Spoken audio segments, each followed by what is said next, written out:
Sit back as we tell you a story about one of the longest and most challenging counterterrorism campaigns in modern history.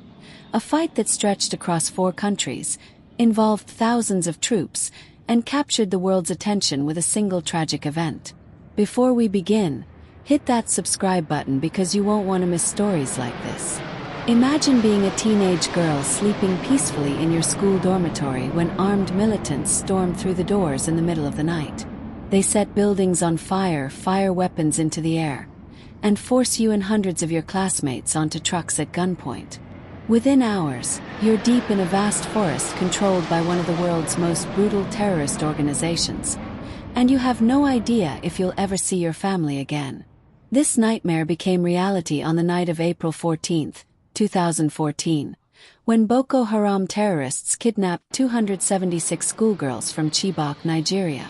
The mass abduction shocked the world and sparked a global movement that brought international attention to a terror group most people had never heard of. But behind the hashtags and celebrity tweets, a complex military and intelligence operation was unfolding, one that involved U.S. Special Forces, African regional armies, sophisticated surveillance technology, and years of painstaking counterterrorism work. You're about to discover how the United States became deeply involved in the fight against Boko Haram, one of Africa's deadliest terrorist organizations. You'll learn about the training missions, intelligence operations, and military support that American forces provided to Nigeria and its neighbors. You'll find out why this conflict proved so difficult to resolve despite overwhelming military superiority. And you'll see how the Chibok kidnapping became a symbol of both international solidarity and the harsh realities of modern counterterrorism, where even the world's most powerful nations can struggle to defeat an enemy that operates in the shadows of failed states and ungoverned territories. The problem was that by the time the world learned about Boko Haram through the Chibok kidnapping, the terrorist group had already been terrorizing northeastern Nigeria for years. Founded in 2002 by a charismatic religious teacher named Muhammad Yusuf, the group's name roughly translates from the local Hausa language as, "Western education is forbidden." What started as a religious movement preaching against corruption and Western influence transformed into one of Africa's most violent insurgencies. In 2009, after Yusuf's death in police custody, leadership passed to Abubakar Shako, a radical who turned Boko Haram into a full-scale terrorist organization. Under Shako's command, the group launched a campaign of violence that would eventually kill tens of thousands of people, displace millions more, and spread terror across the Lake Chad Basin region, affecting Nigeria, Niger, Chad, and Cameroon. Boko Haram's tactics were brutal and indiscriminate. They attacked schools, churches, mosques, markets, police stations, and government buildings. They burned villages to the ground. They executed men, enslaved women and children, and forced boys to become child soldiers. They used suicide bombers, many of them young girls who had been kidnapped and brainwashed. In 2014 alone, the year of the Chibok kidnapping, Boko Haram killed nearly 7,000 people in Nigeria. At the height of their power, they controlled territory the size of Belgium, declaring it a caliphate and imposing their extreme interpretation of Islamic law. Towns that had existed for centuries were emptied overnight as residents fled the advancing militants. The Nigerian military, despite having superior numbers and equipment, seemed unable to stop them. The United States had been watching Boko Haram with growing concern since the early 2000s.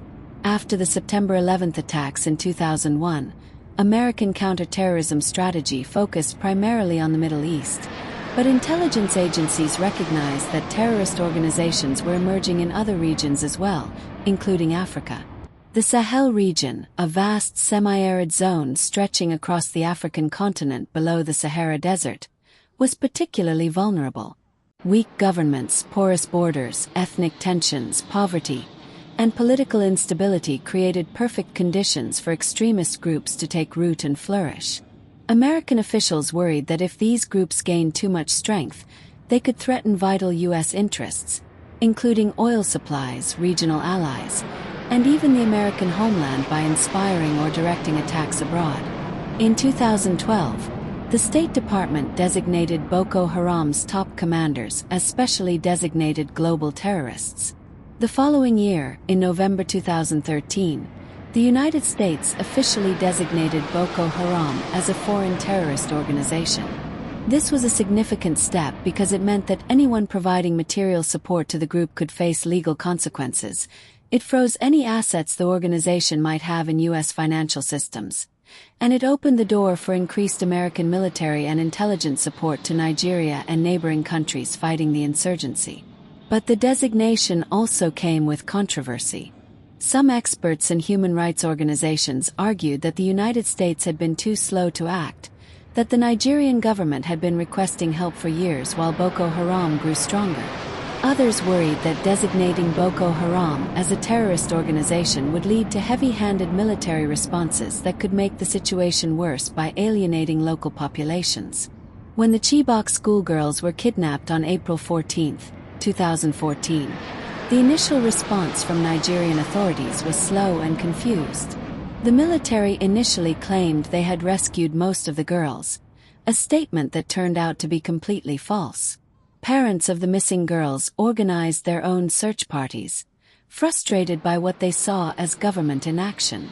It took days for the full scale of the tragedy to become clear. 276 girls had been taken. 57 managed to escape by jumping from the trucks that carried them or fleeing during the chaos of the initial abduction, but 219 remained in captivity, taken deep into the Sambisa Forest, a vast wilderness area that had become Boko Haram's stronghold.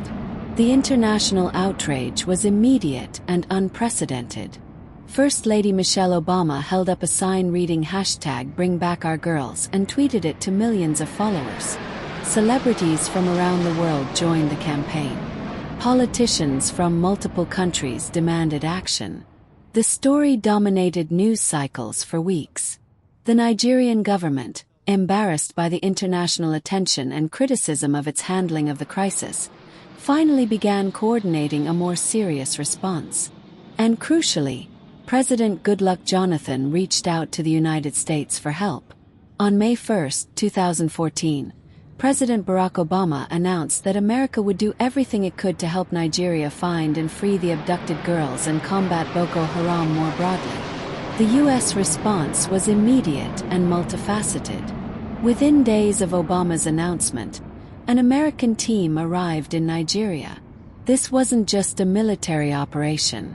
The team included civilian experts, humanitarian specialists, military personnel, law enforcement advisors, investigators, hostage negotiation experts, strategic communication specialists, and intelligence analysts. Their mission was to facilitate and coordinate information sharing, provide technical assistance to Nigerian forces, and help locate the missing girls. The United States deployed intelligence, surveillance, and reconnaissance assets to the region. This meant drones, surveillance aircraft, and satellite systems capable of monitoring vast areas of Nigerian territory. The goal was to use America's technological advantages to give Nigerian forces eyes in places they couldn't reach on their own, to track Boko Haram movements, identify their camps and hideouts, and hopefully locate the Chibok girls. But finding the girls proved extraordinarily difficult. The Sambisa Forest covers thousands of square miles of dense vegetation, swamps, and rocky terrain. Boko Haram knew the area intimately and had spent years establishing camps, weapons caches, and escape routes throughout the forest. They moved constantly, breaking the captives into smaller groups to reduce the risk of a mass rescue. They used human shields, surrounding their positions with civilians to deter airstrikes. And they had no shortage of willing fighters. Despite military pressure, Boko Haram continued to recruit, often by force, conscripting young men from villages they conquered and kidnapping children to serve as soldiers or suicide bombers. The United States also launched a major effort to build capacity among Nigerian and regional forces. Through programs like the Trans-Sahara Counterterrorism Partnership, or TSCTP, America provided training, equipment, and advisory support to military and police forces in Nigeria, Niger, Chad, and Cameroon. In 2015, around 300 U.S. forces deployed to northern Cameroon to conduct regional intelligence and surveillance operations. These weren't combat troops engaging Boko Haram directly. Instead, they worked behind the scenes, training local forces in counterinsurgency tactics, providing intelligence support, and helping coordinate operations across borders. American Special Forces, including members of U.S. Special Operations Command Africa, worked with elite units like Cameroon's Rapid Intervention Brigade, known as BIR. The Train and Assist program operated under the Pentagon's 127E authority, which allowed U.S. forces to embed with foreign troops and direct operations in addition to standard training missions. In 2014, the United States worked with Nigeria to secure United Nations Security Council terrorist designations for Boko Haram. These designations, which took effect in May 2014, prohibited arms sales to the group, froze their assets, restricted movement of their members, and encouraged regional cooperation in fighting them. President Obama announced Nigeria's participation in the Security Governance Initiative during the U.S.-Africa Leaders Summit in August 2014. This was a presidential initiative designed to improve security sector institutional capacity, help Nigerian forces protect civilians more effectively, and ensure operations were conducted with integrity and accountability, addressing concerns about human rights abuses by Nigerian security forces. The State and Defense Departments launched a $40 million global security contingency fund for Cameroon, Chad, Niger, and Nigeria to counter Boko Haram. The program provided technical expertise, training, and equipment to develop institutional and tactical capabilities, and it laid groundwork for increased cross-border cooperation. The United States coordinated closely with other international partners, including the United Kingdom, France, and Canada, to align strategies and avoid duplication of effort. This international coalition recognized that Boko Haram wasn't just Nigeria's problem. The group regularly crossed borders, attacking villages in Niger, Chad, and Cameroon. In 2015, these four nations, along with Benin, formed the Multinational Joint Task Force, or MNJTF, under the auspices of the African Union. The MNJTF was designed specifically to combat Boko Haram through coordinated military operations across national boundaries. American support for the MNJTF included intelligence sharing, logistical support, and training in joint operations. In February 2019, the United States turned over a sophisticated communications and operations center to the Niger Army. Known as a C2 node, the facility comprised 2 tactical operations units equipped with advanced communications equipment designed to streamline battlefield information to commanders so they could best employ their forces. The U.S. had already provided Niger with Cessna C-208 surveillance planes, armored personnel vehicles, small craft for river operations, and extensive training. According to reports, approximately 800 U.S. personnel were stationed in Niger, where America was also building a large airbase near Agadez. The $110 million Airbase 201 project, which became operational later that year, housed drones and fighter jets capable of launching strike and surveillance missions across West and North Africa. In 2017, U.S. forces conducted training exercises with security forces from Chad, Cameroon, Niger, and Nigeria. For 3 weeks, troops practiced responding to terrorist bombings and pursuing suicide bomb suspects across borders. The scenarios simulated Boko Haram operations that originated in Nigeria with infiltration routes through Cameroon into Chad or Niger. Brigadier General Donald Bolduc, commander of U.S. Special Operations Command Africa, emphasized that terrorism knows no borders and stressed the need for a comprehensive approach involving not just military forces but also police, religious leaders, and anyone working to bring stability to local communities.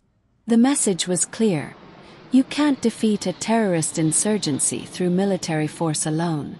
You need to address the underlying conditions that allow extremism to flourish, including poverty, lack of education, government corruption, and ethnic tensions. But despite all this international support, sophisticated technology, and military cooperation, The results were frustratingly mixed. Nigerian forces, often better equipped and trained thanks to American assistance, launched major offensives against Boko Haram positions. They recaptured territory, destroyed camps, and killed or captured hundreds of militants. In January 2015, the Nigerian military freed 1,000 women and girls held captive in the village of Boboshi, though none were Chibok girls. Coalition operations in early 2019 killed nearly 300 Boko Haram militants in Niger. The pressure forced Boko Haram to fragment, with a splinter group calling itself Islamic State West Africa Province, or ISWAP, breaking away in 2016 and pledging allegiance to ISIS. The infighting between Boko Haram factions and ISWAP weakened both groups but also made the conflict more complex and unpredictable. Some of the Chibok girls began to return, but not in the mass rescue operation the world had hoped for. In May 2016, Amina Aline Kiki was found by a vigilante group called the Civilian Joint Task Force in the Sambisa Forest. She had a baby and was accompanied by a man claiming to be her husband, a suspected Boko Haram fighter. Her rescue sparked hope that others might be found, and indeed, over the next several years, more girls returned.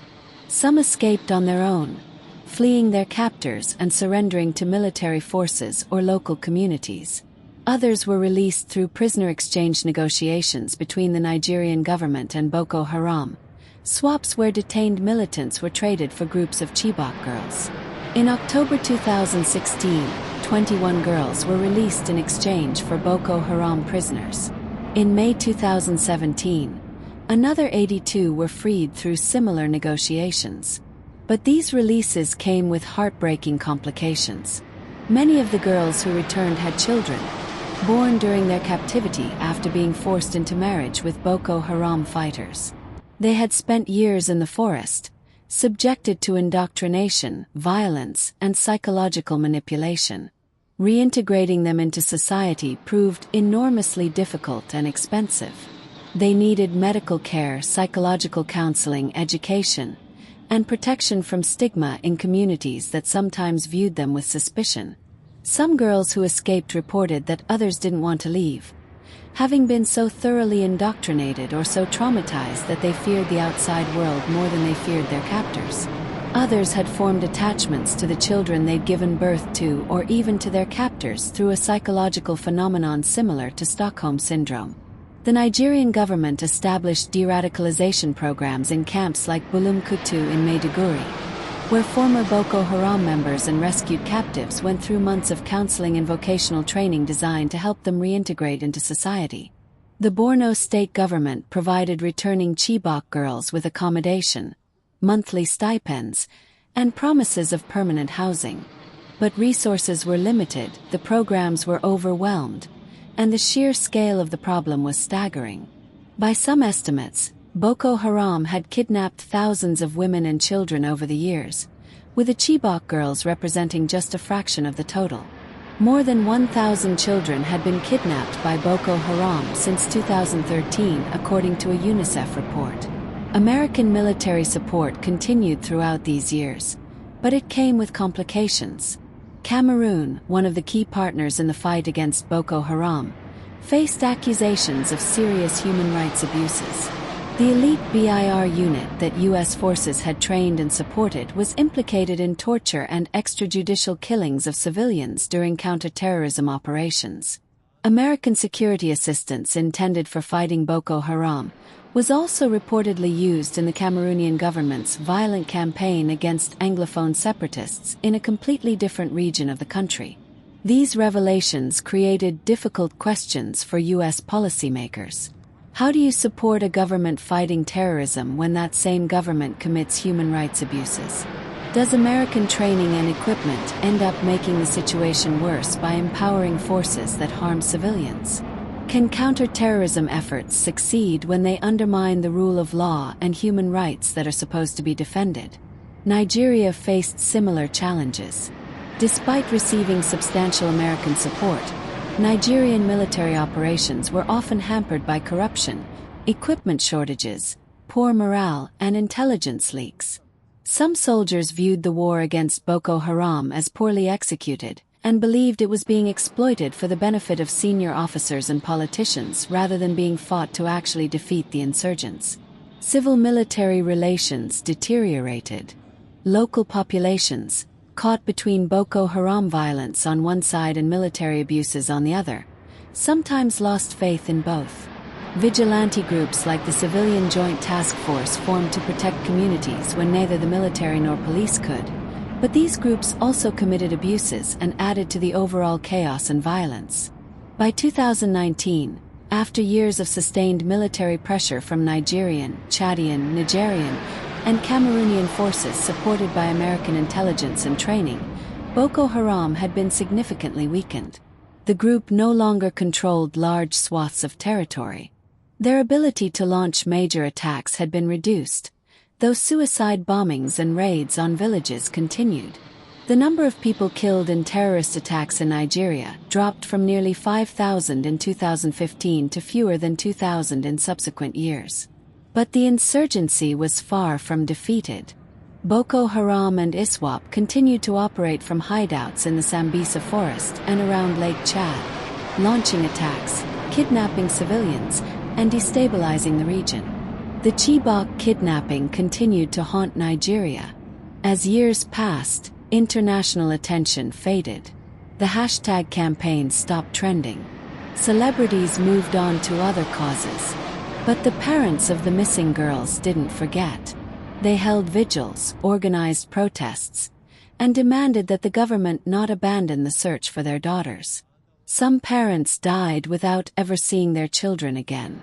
Others gave up hope, accepting that their daughters were likely dead. But a few remained fiercely determined, believing that as long as even one girl was still in captivity, the fight couldn't end. Between 2020 and 2024, a handful more Chibok girls were rescued or escaped. In April 2024, Lydia Simon was rescued by Nigerian troops during an operation in Borno State. She had 3 children and was 5 months pregnant when she was found. In July 2024, Ahai Abdul was rescued along with 330 other captives. She had been forced to marry 8 different Boko Haram fighters during her decade in the Sambisa Forest, and had borne 2 children. When she was finally free, she spoke about life in captivity. The starvation, the beatings, the constant fear. She mentioned that some of the remaining Chibok girls might not want to return, having been so damaged by their experiences that the outside world had become more frightening than the forest.